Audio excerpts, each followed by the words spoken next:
80 more undocumented Filipinos processed for deportation.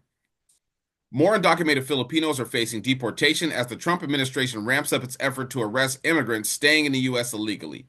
Filipino Ambassador to the United States Jose Manuel Romualdez this week said 80 more Filipinos have been processed for deportation, and this number is expected to rise as Trump immigration crackdown intensifies, according to immigration attorney Arnando Valores. Valores is providing pro bono legal services for three Filipinos under deportation proceedings, told Inquirer.net USA that his clients have sought assistance from the Philippine Embassy. They are seeking transportation expenses for their return to the Philippines instead of waiting for the U.S. federal funds, he said. Valley said one of his clients is a lawful permanent resident or green card holder with criminal convictions. He has decided to fight his case while in detention. After weighing all options, he made the difficult decision despite the significant legal challenges involved. So, I mean, they're grabbing everybody up. There's another one. Hopefully I have time to pull it up because this is crazy. There was a family of three and they were speaking Spanish in a grocery store, and they got rounded and caught up, and they got sent to the deportation place. ICE ran up on them and held them like, "Yo, where are you from?" And they had to sit there and prove where they're from. You know what I'm saying? Like just because they were speaking Spanish.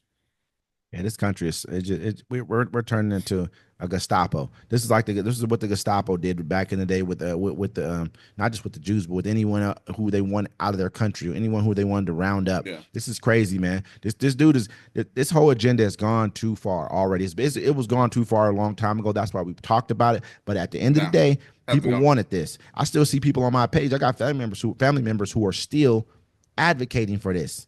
You know what I'm saying? And trying to make light of things, or trying to explain something away that cannot be explained away for what it is. I don't think it's gone far enough.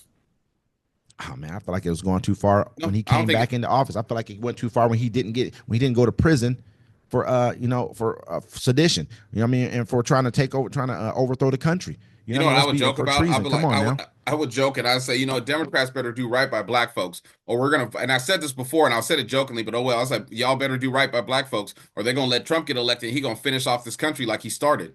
And look what he's doing. By the time we're done, there won't be no government to save. What would you elect a Democrat to? After he's done, he fires half the federal workforce. He changes everything that you've been used to your whole fucking life. And you think a Democrat's going to come back and be able to just fix it? Nah, they play by the fucking stupid ass rules. That's why we're in the predicament now. I don't think that we should just blindly vote Democrat. I'm going to vote Democrat. Don't get me wrong, but I'm not going to blindly do it. We need to. If you're allowed to vote, we need to request things. We need to make sure we put out our requests for what we want. Like, hey, this is what we want. This is how we want things. What they'll try to do is run off fear. It's easy to say, don't vote for this guy, vote for me because of fear. No, I need to hear what your agenda is, and you need to be concise about what are you going to do to put things back to where they need to be, but even better than before. Because obviously he's willing to do it. So you guys need to be willing to, overreach in certain areas. Take care of things that need to be taken care of. I need to see it happen. There's no more, but nobody will vote for this. Who cares? If you only get 4 years out of it, you only get 4 years out of it. That's all it is to it. We want what we want now. I saw some lady, she was a Democrat. She posted, we need the strength of Pelosi, the drive of Obama, and the will of Joe Biden. I'm like, look, that's your problem right there.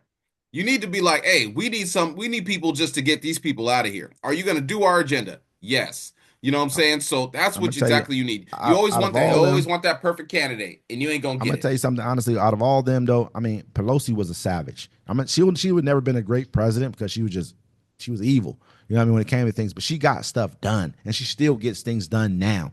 Like, don't get me wrong, she got over 400 and something bills passed when Obama was in office for his first 2 years that he was in office. When they had the House at the time and the Senate, she got 400 and something bills passed. It was a Senate that was pussyfooting along and not getting things done because they thought that the agenda was going too far. But look now, this guy's agenda, he's willing to executive order the hell out of whatever he can to get things done. Yeah, got to go around him. Then he's going to take it to the Supreme Court after that. He already got him. Donald Trump's not a politician. He ain't going to play politician games.